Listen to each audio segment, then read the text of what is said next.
Muito bem. E a Revolução Francesa?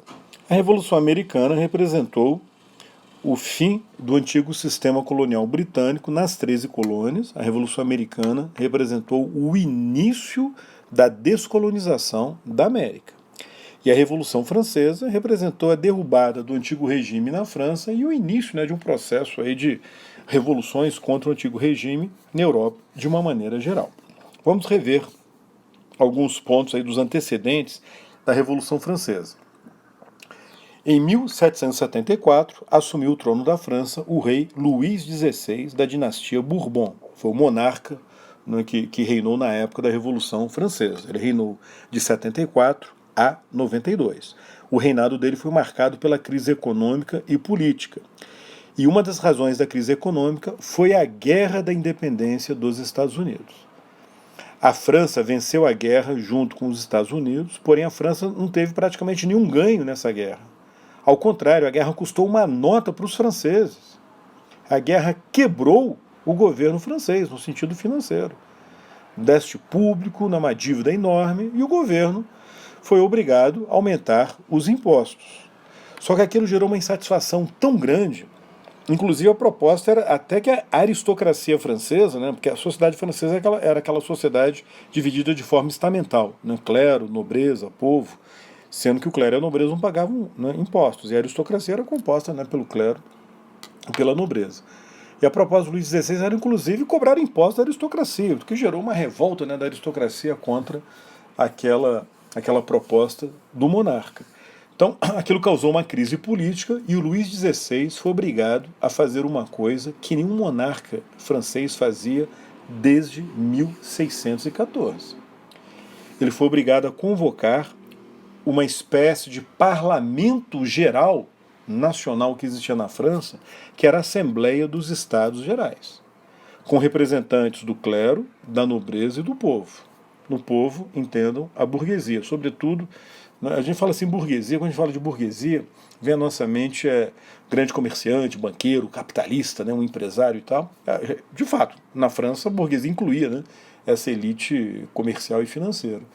Só que o burguês típico que vai participar aí da Assembleia dos Estados Gerais era um advogado, era um sujeito que ocupava cargos em órgãos judiciários, Então esse era o burguês típico, mas a visão de mundo dele concordava, era a mesma visão que a grande burguesia possuía.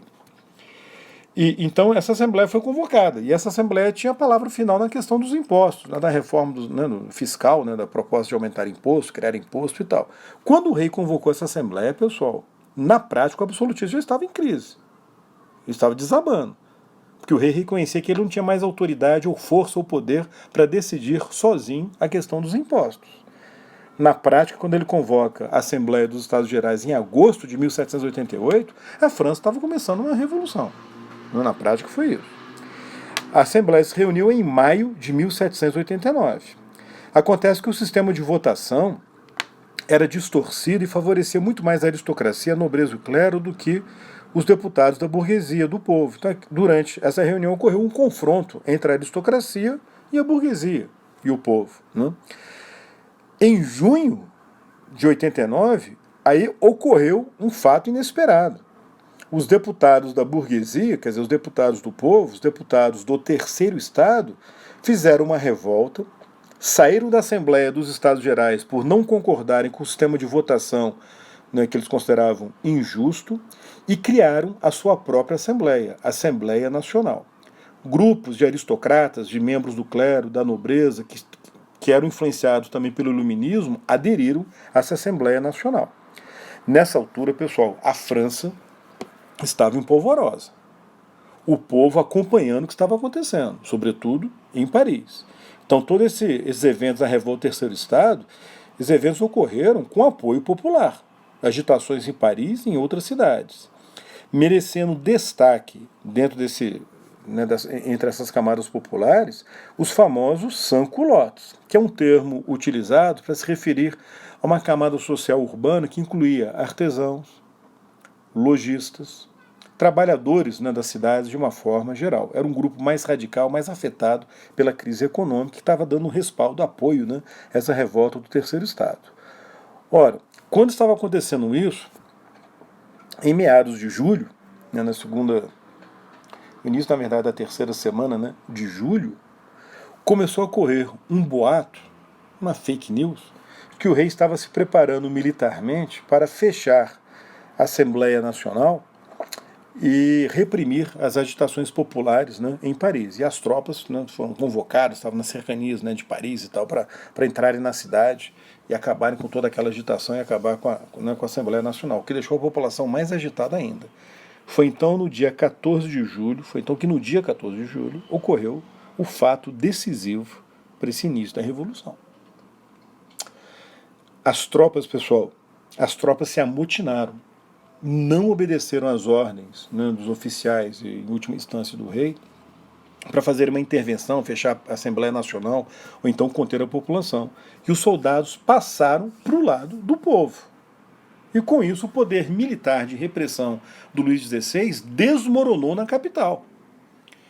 Isso foi seguido por motins semelhantes em outras cidades. Ou seja, o aparato militar da monarquia absolutista, que já não era mais absolutista na prática, né, do antigo regime, esse aparato militar estava em decomposição, estava se desmanchando. O Estado não tinha mais condições de reprimir os eventos. Né?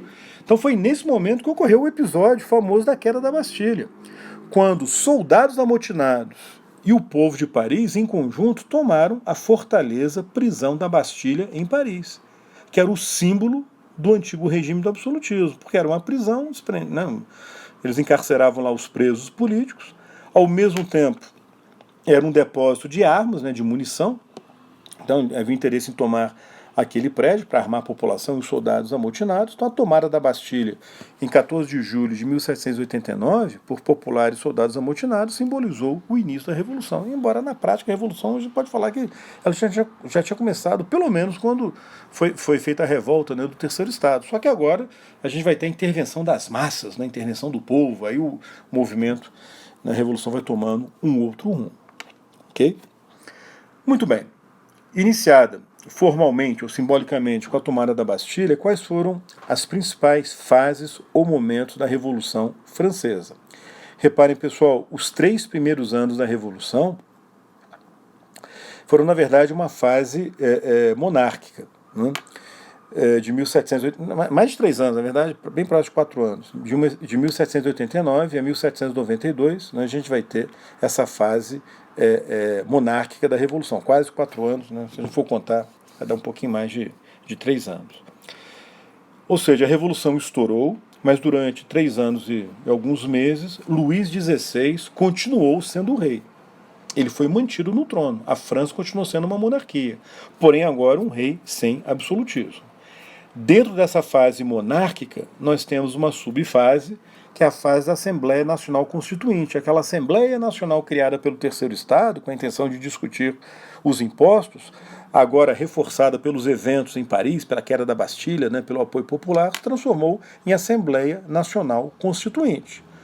O objetivo dos deputados não era só discutir os impostos, era criar uma Constituição para a França, estabelecer um novo regime político para o país, ainda que dentro, né, das dimensões de uma monarquia, né, de um espaço monárquico. Né.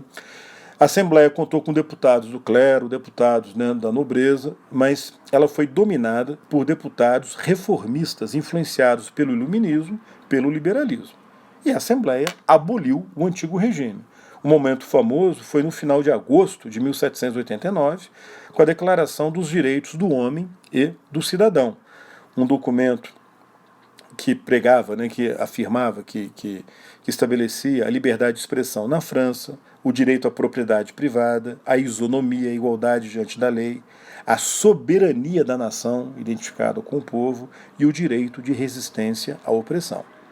A Assembleia também tomou medidas radicais contra a Igreja Católica. Os bens do clero foram confiscados, né, pelo Estado, foi a chamada nacionalização dos bens do clero, e olha que a Igreja possuía aproximadamente 30% das terras na França. Foi tudo confiscado e vendido, né, pela Assembleia Constituinte, que estava procurando obter dinheiro para poder pagar as dívidas, né, do Estado. E foi estabelecida uma Constituição Civil do clero, que decidiu que o clero seria eleito na França, o clero católico, eleito inclusive por quem não era católico. e que esse clero agora seria funcionário público pago pelo Estado, por um Estado falido que não tinha condições de pagar, né, aquele clero. Então, sobretudo o alto clero vai ter o seu rendimento drasticamente reduzido, porque perdeu o patrimônio da igreja e agora ele tem que receber um salário michuruca, né, do Estado. Naturalmente gerou insatisfação do clero e oposição do clero, né, e um movimento contra-revolucionário de setores da nobreza e do clero. Nesse meio tempo, na colônia mais importante que a França possuía, que ela conseguiu manter apesar da Guerra dos 7 Anos, a colônia de Saint-Domingue, a maior produtora e exportadora de açúcar do mundo na época, uma colônia altamente lucrativa para os franceses. 30% do comércio externo francês era oriundo da exploração dessa colônia. A colônia de Saint-Domingue, o atual Haiti. Essa colônia, pessoal, foi palco da maior revolta de escravos da história. Na verdade, não foi uma revolta, foi uma revolução social. Porque foi a única vez na história que os escravos conseguiram se libertar por conta própria e conseguiram assumir o poder. A Revolução Haitiana começou em 1791, ela só foi concluída em 1804, mas ela começou nesse momento, né? Uma revolução social dos escravos, né, numa escala inédita. No mês seguinte, já com a Revolução estourando lá no Haiti, foi aprovada a Constituição de 1791, a primeira Constituição francesa, que estabeleceu um regime liberal, mas na forma de uma monarquia constitucional.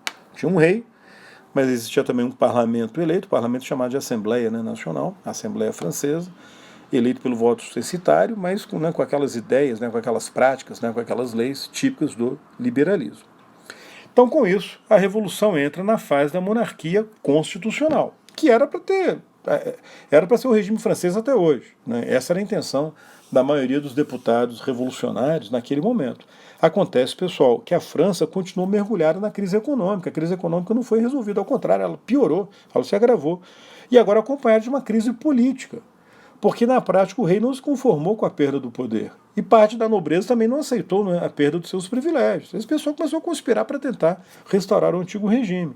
E juntem tudo isso a uma crise militar, porque a França entrou em guerra nesse momento contra a Áustria e contra a Prússia. Foram as chamadas Guerras Revolucionárias Francesas, inicialmente só contra a Áustria e a Prússia, depois foi envolvendo outros países, né? A Grã-Bretanha acabou entrando na guerra, a Rússia acabou entrando na guerra, não nesse momento, entraria mais adiante, né? Mas de toda forma a França entrou nessa guerra, ela acabou sendo invadida e foi correndo também a fake news, né? O boato de que o rei estava conspirando contra. Aliás, não era nem tanto fake news não, né? Porque você tinha fundo de verdade. Que o rei, na verdade, estava entrando em contato com os invasores, né? Para os invasores derrotarem a França e restaurarem o antigo regime.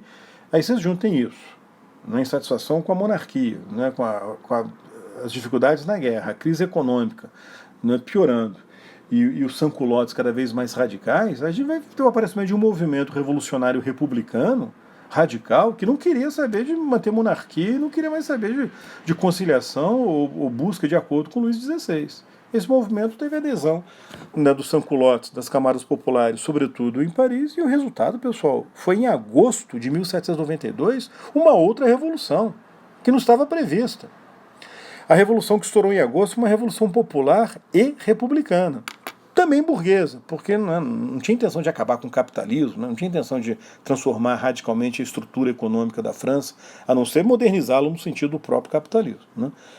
Mas foi uma revolução que não estava no plano original dos liberais franceses, que queriam um regime monárquico, né, ainda que limitado, constitucional. Em 10 de agosto, então, estourou essa revolução popular na capital.